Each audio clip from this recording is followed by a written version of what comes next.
90% of modern campers cannot start a fire in the rain.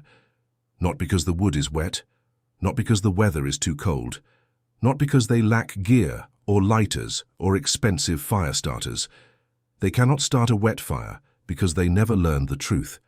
There is wood in the forest that burns soaked in pouring cold rain, wood that lights with a single spark even after 3 days of storm, wood that throws orange flame while everything around it drips wet, wood that burns hot enough to boil coffee inside of 2 short minutes, wood that old woodsmen called the heart pine of every deep forest.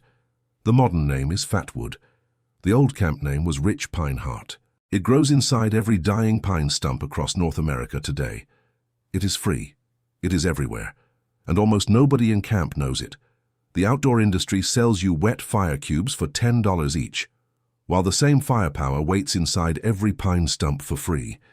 This is the story of fatwood, the buried campfire secret of rain, the wood that built woodsman camps across 100 wet winters. Welcome to Hidden Timber Ret, where old backwoods truth comes back. If you are not subscribed yet, hit subscribe and tap the bell now. This is where buried backwoods knowledge comes back to life today. The year is 1906. The rainforests of western Oregon. A timber cruiser named Ezra Pike walks a soaked Douglas fir ridge. He has been in rain for 3 days straight with no dry wood left. His clothes are wet. His boots are wet. His canvas pack is wet. Every stick on the forest floor has been soaked for 70 hours. But Ezra is not worried about his campfire at all this evening.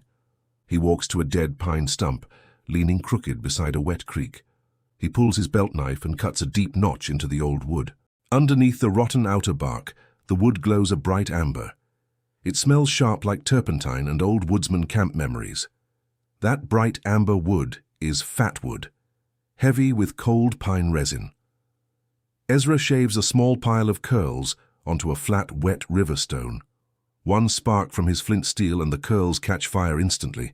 The flame burns hot and orange even as cold rain falls around him. Within 2 minutes, Ezra has a hot, dry fire in a soaking wet forest. He boils coffee, he dries his socks, he sleeps warm through the storm. His field journal from that season sits in an Oregon museum today. Loggers across the Pacific Northwest use the same trick every year. Appalachian hunters used it deep in the North Carolina pine woods. Florida trappers cut fatwood from longleaf pine stumps in the swamp. Maine guides carried chunks of it in their canvas hunting bags. Michigan deer camps kept piles of split fatwood under the cabin. Confederate scouts during the Civil War called it the lighter knot. They carried small chunks in their canvas packs for wet campfires. Native hunters of the Southeast used it for over 400 years. They called it the heart of the pine, the tree that keeps on giving. Because even after a pine tree dies, the resin stays locked inside. The sapwood rots away in a few short years of weather and decay. But the resin-soaked heartwood stays dry and flammable for decades. Some old fatwood stumps in the Carolina woods are over a century old, and they still throw fire the same way they did 100 years back. This is not theory. This is practical woodsman campfire knowledge. It worked in 1906. It still works in the rain tomorrow. It never stopped working. People just stopped learning how to see it. Old logging camps in Washington state burned fatwood every morning. The cook fires never failed because the wood was always right there. That was the whole quiet secret of the old rainy campfire trade. Every logger carried a small belt knife for shaving fatwood curls. Every trapper kept a handful of dry chunks inside his canvas pack. Every old hunter knew which pine stumps along the trail held resin. They walked the forest like a grocery store of free fire starters. Modern campers walk the same forest and see nothing but wet sticks. That is what 100 years of gear marketing does to a woodsman. It erases the eye that used to see the fire waiting in the stump. But the fire is still there. The stump is still there, waiting. Every old pine in America still carries that ancient heart of resin, and today we bring that buried campfire truth back to the open air. This campfire video is just the surface of what they really buried. I collected everything the outdoor gear industry hid under products. All of it lives inside the complete forbidden hunter's vault now. Dead wood firecraft that lights a campfire in the hardest rain. Sub-zero furnace setups built from simple field logic and no gear. Invisible camp layouts that keep your presence off the deer woods. Ghost scent methods that make whitetail miss your hunting trail. silent stalking footwork built from real old mountain hunter steps. Hidden whitetail funnels shaped by terrain and cold airflow. Appalachian meat cache systems that still hold up in the backcountry. Blood-trailing logic that turns a lost deer into a clean recovery. 8 powerful survival modules in one place. No fluff, no filler. The link is pinned at the very top of the description just below. Stay right here. This campfire video is just getting started strong. Now listen carefully. Here is why fatwood burns the way it does. Pine resin contains about 70% flammable terpene oil. That is almost the same chemistry as commercial paint thinner. Studies from the United States Forest Service confirm the number. Forest Service reports on pine resin compounds list it in detail. Fatwood ignites at around 300 degrees Fahrenheit total. A simple spark from a flint steel throws sparks at 2000. That is over 6 times more than the ignition point of the wood. Even waterlogged fatwood lights fast, because resin repels water. Water beads off the resin-soaked grain, the way oil beads off glass. Now compare 2 wet camp setups in the same soaked Oregon forest. Camp number 1, a modern camper with a propane torch and fuel. He tries to light wet sticks from the ground under a dripping pine. The sticks hiss and steam, but never actually catch on fire at all. He wastes the whole propane canister and still eats cold canned beans. Camp number 2. An old woodsman with a knife and a flint steel. He walks 10 steps to a dead pine stump and cuts a small amber chunk. 2 minutes later, he has a hot, dry campfire burning in the rain. He cooks a hot meal and dries his wool socks over the orange flames. Same forest, same rain, same wet ground. 2 different campers. The difference was knowing what wood the forest quietly gives you.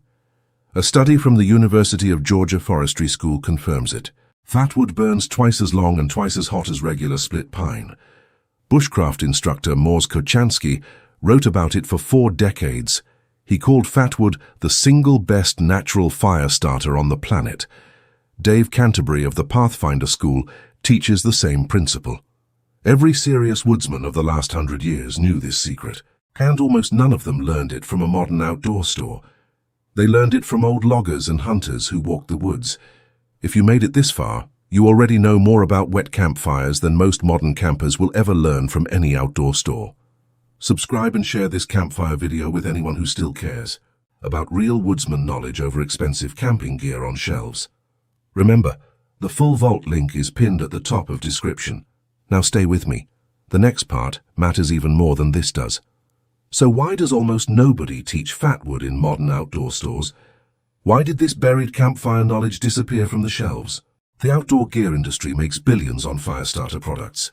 Wet fire cubes, magnesium bars, butane torches, fuel gel packets, expensive fire starting kits sold at every single outdoor retailer. All of it sold as the magic fix for the problem of wet camp wood. Fatwood threatens that entire billion-dollar fire starter business. You cannot patent a dead pine stump on the side of a wet old trail. You cannot sell a monthly subscription for a chunk of free heartwood. A man with a knife and a dead stump solves what all those cannot. That is exactly what the outdoor gear industry quietly hates most. They stopped teaching fatwood in camping magazines after the 60s. They stopped selling it at stores because you cannot mark it up much. They buried it under branded fire kits in every gear catalog made. Old woodsmen who knew the trick died without passing it to their sons. A whole generation of campers grew up trusting only the store shelf, while the free fatwood kept growing inside every dead pine stump. Here is exactly how to find fatwood on your next wet campfire trip. Walk the woods and look for old dead pine stumps near creek banks. The best ones are crooked, weathered, and missing the outer bark. Knock on the stump with your knife handle and listen for a hard tone. A hollow, punky sound means the wood has rotted all the way through. A hard, dense sound means the heart pine is still locked inside. Cut a deep notch with your knife right into the base of the stump. If the wood glows amber or orange, you have found real fatwood. Smell the cut. If it smells like turpentine, you have the real thing. Shave thin curls onto a dry leaf or a dry flat stone for your tinder. 1 spark from a flint steel will light the curls almost instantly. Build your campfire from those curls, with larger fatwood on top. It will burn hot and dry, even in the hardest rain you will ever see. Compare this to a wet fire cube that costs $10 for 3. A pocket of free fatwood outworks every fire starter on the shelf. I need to be honest with you about one real limit of this method. Fatwood only comes from pine. If you camp in pure hardwood country, you will have to carry a few chunks with you from home in your pack. But in any pine forest in America, the fire starter is already there. One good stump can supply enough fatwood for an entire camp season. A small pocket bag of shavings weighs almost nothing in your pack. This campfire knowledge did not die. It waited inside the stumps. It waited for someone to bring it back into the open once again. If this campfire video helped you, subscribe and share it today now. Every share preserves what modern outdoor culture tried to bury deep. The vault link is pinned at the very top of the description below. The next buried survival method opens soon, and it is even heavier. Until then, remember what the old woodsman always used to say.